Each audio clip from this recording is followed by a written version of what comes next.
The morning I came back from a week-long fishing trip and found a pile of rubble where my lakefront mansion used to be, I didn't scream.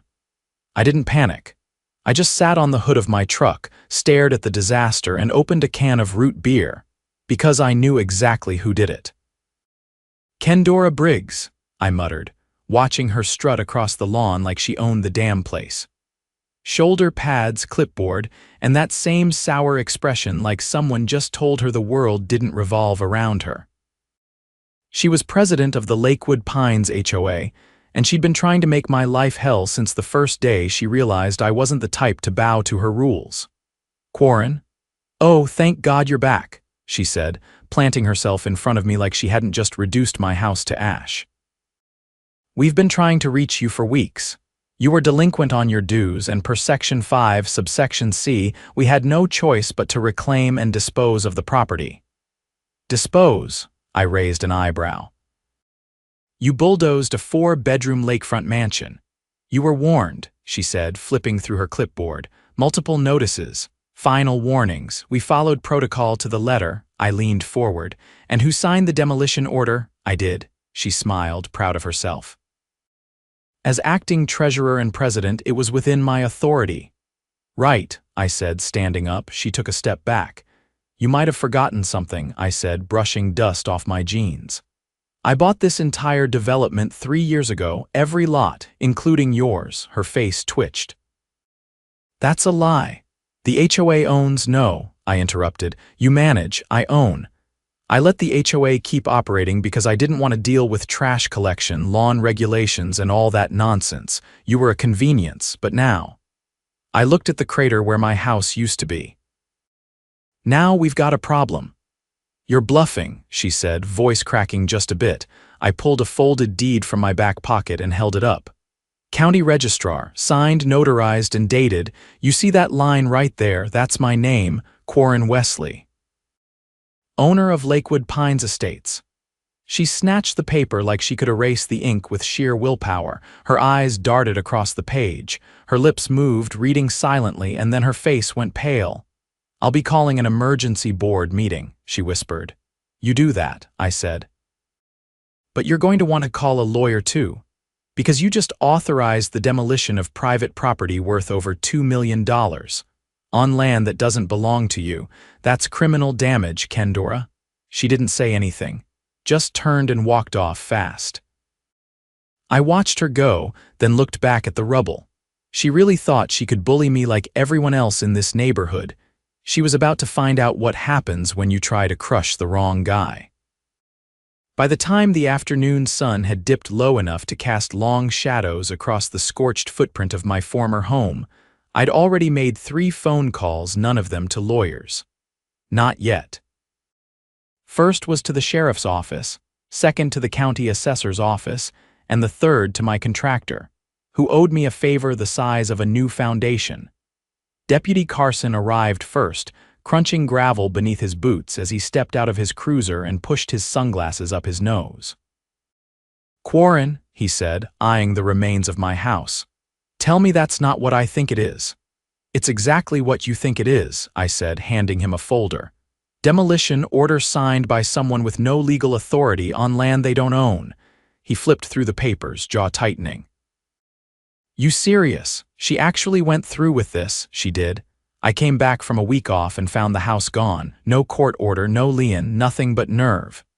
He let out a low whistle and pulled out his notepad. "You got security footage?" 2 angles. One from the dock, one from the west tree line. Both caught the crew and her giving the go-ahead. "Perfect," he said. "I'll need copies of that, and if you've got the contractor info, I'll be having a word with them too." She used a service out of county, no licensing, no permits. "I already looked them up. Just a demolition crew for hire, cash only." He scrawled something furiously, then looked up. "If she hired them off the books and destroyed private property without a court mandate, that's felony criminal damage." "You want to press charges?"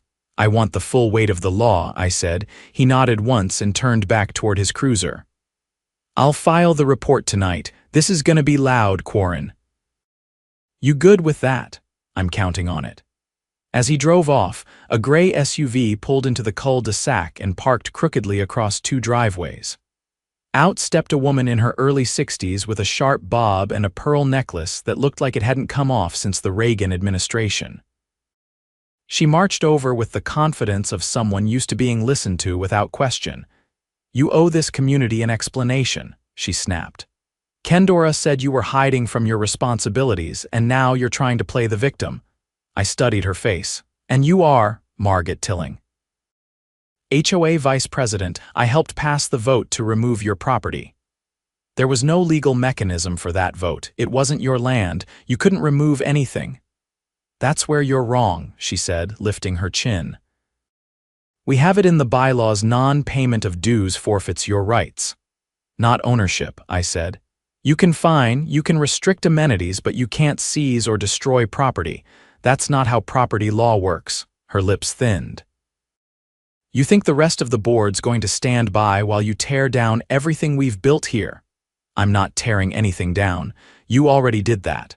I'm just making sure the courts build something better in its place." She turned on her heel and stormed off without another word. I watched her drive away, then walked back to my truck and opened the cooler in the bed, pulled out a bottle of water and leaned against the tailgate. 20 minutes later, a white sedan rolled up. County assessor. A guy named Lindell I'd worked with back when I first bought the land. He stepped out, clipboard in hand, brow furrowed. "Wesley," he said, "heard about the demo, figured you'd want me to bring the plats."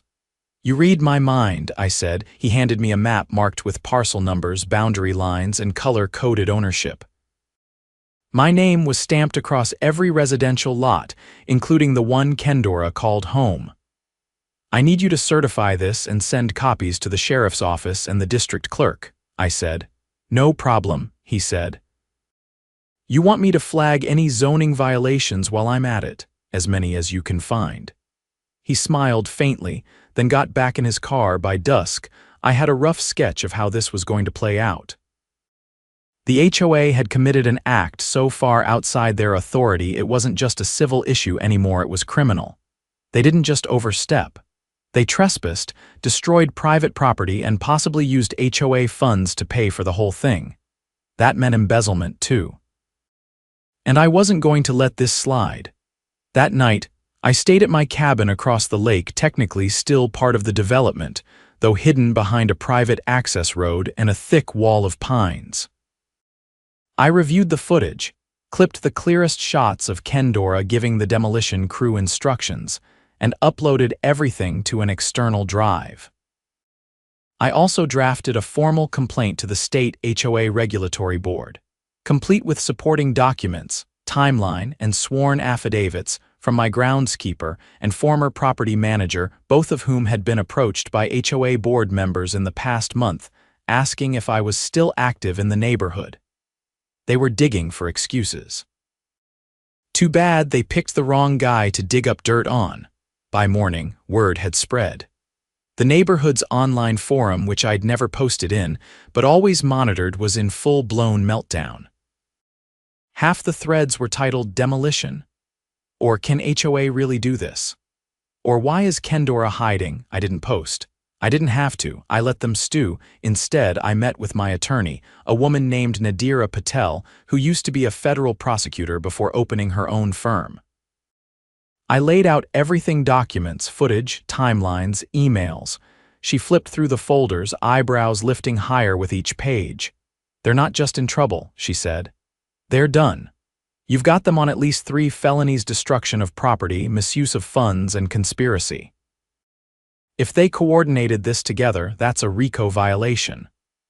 "I want the HOA disbanded," I said. "Not just sued, gone, burned to the ground, legally speaking." She nodded. "We'll file for an injunction to freeze their bank account first, then we'll move to dissolve the board pending investigation. Once criminal charges are filed, the rest will collapse." I left her office feeling lighter than I had in days. Not because the fight was over, it wasn't even close, but because I knew the exact path forward, and it was paved with truth and ironclad evidence. The next morning, Deputy Carson called. "We picked up Kendora this morning," he said. She tried to stonewall us, but once we showed her the footage and the ownership records, she lawyered up. Good, I said. Let her dig her own hole. There's more, he added. We got a subpoena for the HOA's financials. Looks like she was skimming maintenance funds into a private account. Might explain how she paid for the crew. I whistled. That's bold, stupid too. We've already frozen the account. County DA is interested. You might get your wish on that dissolution. I hung up and stared out at the empty patch where my home used to stand. There was wind coming off the lake, crisp and cool. Justice was coming, and it wasn't just going to rebuild what I lost. It was going to clean house. I was standing in the community garden, what used to be a gravel lot before I had it landscaped into something halfway decent, when the first real break came from the sheriff's office. A black SUV rolled to a stop on the path, tires crunching over the fresh mulch I'd paid for last spring. Out stepped a tall man in a blue suit, his badge clipped to his belt. "Mr. Wesley," he asked, adjusting his collar. "Special Agent Redden, State Bureau of Investigation. I'm overseeing the Financial Crimes Unit handling your case." I handed him a folder I'd been holding. That's the HOA's last 3 years of annual reports. Their version, anyway. I compared them to the bank records your office subpoenaed. He flipped through them, pausing at a page flagged with a yellow tab. $55,000 in community beautification expenses, but no invoices, no contractor names. That's a problem. There's more, I said, leading him toward the maintenance shed. I had a forensic accountant look over the statements. Turns out there's been a pattern of withdrawals just under the reporting threshold, always in cash, always made within 2 days of board meetings. That's textbook structuring, he muttered, trying to avoid detection. And if the payments funded the demo crew, that ties it directly to the destruction of your property. I opened the shed door. Inside were dozens of file boxes stacked neatly. Redden stepped in and ran a hand along the labels. These all from the HOA. They stored records here before the last president resigned. I made copies before Kendora moved them to her garage. She thought she was covering her tracks. He pulled out a binder labeled Vendor Contracts Year 2 and flipped it open. There's no license number on this contractor, no tax ID, no insurance certificate. You sure this is who knocked your place down? Positive, I said. I had the footage enhanced. The logo on their truck matches the name listed their Pine Ridge Hauling and Demo, but that company doesn't exist in any state database. He snapped the binder shut. Then someone created a shell company, likely just a name and burner phone. Whoever they hired, they didn't want a paper trail. I locked the shed behind us as we stepped out. What's the next move? Now we trace the cash, he said. If Kendora or anyone on her board deposited that money into a personal account, we've got them. And if they coordinated with an unlicensed crew to destroy private property, that's conspiracy and fraud on top of criminal damage. I nodded. Good. Let's make sure this doesn't get swept under a rug. He gave me a firm nod and walked back to his SUV, already dialing his phone. Later that evening, I met with the neighborhood social committee not because I wanted to join, but because they'd asked for help. The group had mostly been used as a mouthpiece for the board, but since Kendora's arrest, the members were scrambling to distance themselves. "We didn't know what she was doing," said Eliza, a retired schoolteacher who'd lived here for over 2 decades. "She told us you were avoiding dues and planning to sell the land to developers." I leaned forward. "You believed that without checking. She threatened to shut down our event's budget if we questioned anything," another member added. "Said she'd remove us from the committee." "So you kept quiet," I said, "even when she bulldozed a house." They looked at each other, uncomfortable. "I'm not here to punish you," I said. "But if you knew even a fraction of what she was doing and said nothing, you'll be asked about it when the subpoenas come." Eliza's hands trembled slightly as she reached into her purse. She pulled out a thumb drive and placed it on the table. We kept copies of every meeting agenda, even the ones she told us to delete. Some of them mention off books arrangements and discretionary enforcement. I didn't understand what it meant until now. I pocketed the drive.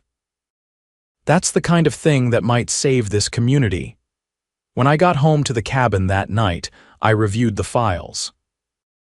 The agendas were vague, but they included notes about targeted enforcement and reclaiming delinquent properties. One entry mentioned my name next to the phrase "final phase." That was the nail I needed. The next morning, I drove to the county courthouse and submitted the documents as part of my civil suit. The clerk at the counter raised her eyebrows when she saw the volume of evidence. "You sure you don't want to wait for the criminal case to wrap?" she asked. "I'm not waiting for anything," I said. "I want the civil suit running parallel. That way, when the indictments hit, we're already rolling." From there, it escalated fast. Within 72 hours, subpoenas were issued to every sitting board member. 2 tried to resign outright, but the court froze all changes to the HOA's structure pending investigation. The sheriff's department posted a public notice on the community bulletin board. All HOA activities suspended until further notice. All fines, fees, and enforcement actions are void. That was the moment the tide turned. Neighbors who had kept their heads down started knocking on my door. Some brought coffee, others brought files. One man, a landscaper named Miguel, handed me a folder with receipts for work he was never paid for. "She said the board would settle up at the end of the fiscal year," he said quietly, "but it's been over a year." I added it to the growing stack of unpaid invoices and bogus expenses. By the end of the week, I had enough evidence to file for a court-appointed receiver to take over HOA operations.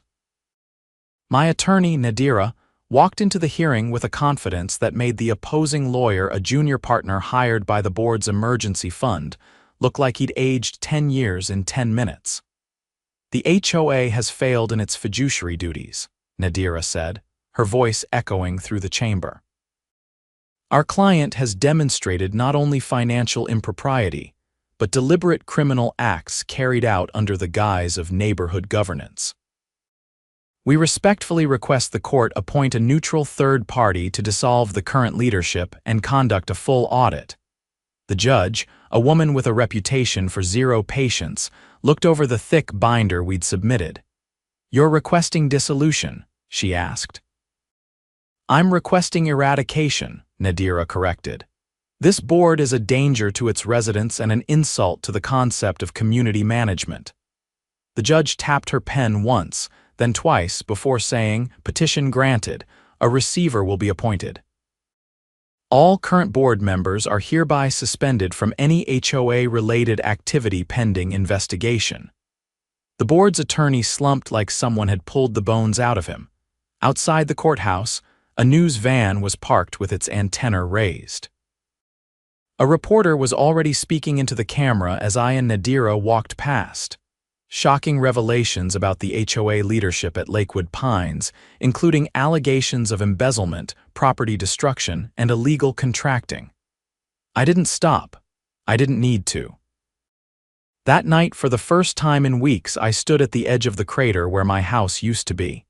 The air was quiet. No construction noise, no arguments, just the sound of wind through the trees, and then something I didn't expect, applause. I turned. A group of neighbors, dozens of them, stood at the edge of the cul-de-sac. Some clapped. Others just nodded. No one said anything. They didn't have to. The board was gone. The corruption was exposed. And this neighborhood? It was mine to rebuild, not just the house, the entire community. Construction on the new house began before the week was out. Not a copy of the old one, this one was better. Angled glass walls overlooking the lake, a wide wraparound deck, geothermal heating, and a reinforced safe room that doubled as an office. I'd learned a thing or two about security. The crew I hired was local, licensed, and had worked with me before people who didn't ask questions they didn't need answers to. But while the house rose from the ashes, something far more satisfying was being dismantled across the street. The temporary court-appointed receiver, a retired judge named Marion Belt, wasted no time. She arrived in the neighborhood with a portable folding desk, a box of legal pads, and a personal assistant who logged every HOA record down to individual landscaping reimbursements. In less than 72 hours, she issued a community-wide notice. All HOA governance suspended indefinitely. All enforcement actions nullified. All board members barred from conducting business on behalf of Lakewood Pines.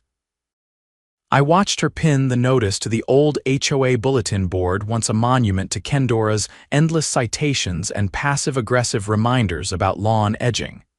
Now, it was a relic. "I've never seen embezzlement this open-ended," Marion said without looking at me. "You're not even through the files. I don't need to be." The checks were written to herself. She pulled out a file and flipped it open, revealing 3 canceled checks with Kendora's name on both the pay-to and signed by lines, each labeled Community Expense Misc. "You know what she listed as miscellaneous?" Marion asked. "Let me guess, gasoline for HOA patrols, laser hair removal, Miami." I didn't respond. There was nothing left to say. That afternoon, subpoenas started landing like bricks. The deputy clerk hand delivered them to 5 former board members still living in the neighborhood. One tried to slam the door in his face. The other 4 just stood there, stunned, clutching the papers like they might catch fire. I stayed out of it. I didn't need to gloat. They were already being buried under the weight of their own hubris. At the county courthouse the following week, the criminal trial began. It wasn't flashy, no cameras, no headlines, but it was brutal. Kendora's attorney tried to argue that she had acted in the best interests of the community, but the judge cut him off before he finished the sentence. "You authorized the destruction of private property you did not own, using funds you had no authority to access. That's not community service, that's fraud." The prosecution's case was airtight. They presented bank records, video footage, forged contractor documents, and testimony from the demolition crew who claimed they were told the structure was condemned and the owner had vanished. When asked why they didn't verify anything, one of the workers shrugged and said, "She paid in cash. Told us she was with the city." The courtroom went dead silent. Kendora didn't testify. She sat stiffly in her chair, face pale, fingers clenched together in her lap. When the verdict came down guilty on all counts, she didn't flinch. She just stared straight ahead while the judge listed the charges aloud: felony criminal mischief, wire fraud, felony theft, and abuse of fiduciary duty. She was sentenced to 6 years in state custody with no parole for the first 3. The rest of the board got varying penalties: fines, probation, mandatory restitution. One of them, a man named Calvin, who had once threatened to fine a neighbor for hanging a wind chime, cried when the judge handed him a 2-year sentence for aiding and abetting. I didn't attend their sentencing hearings. Instead, I focused on rebuilding more than just my home. The receiver held a vote, one last official act before dissolving the HOA entirely. Every lot owner was given the choice: form a new, transparent community council or leave governance to the county and manage issues independently. The vote wasn't even close. 95% chose freedom.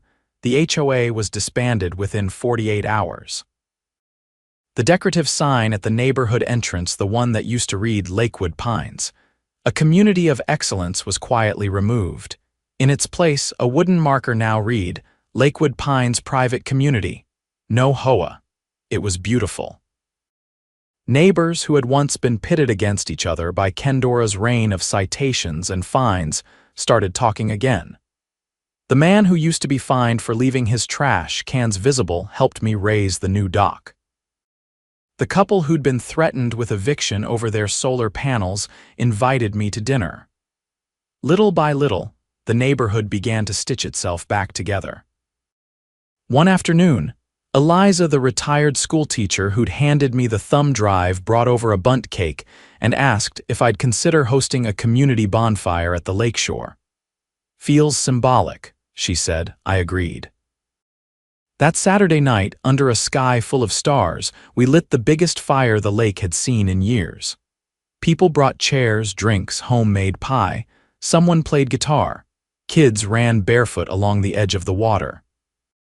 At the center of it all was a pile of old HOA signs, rusted enforcement notices, and one clipboard that Eliza swore had once belonged to Kendora herself. When the fire caught, and the clipboard curled into blackened ash, someone let out a cheer. No one stopped them.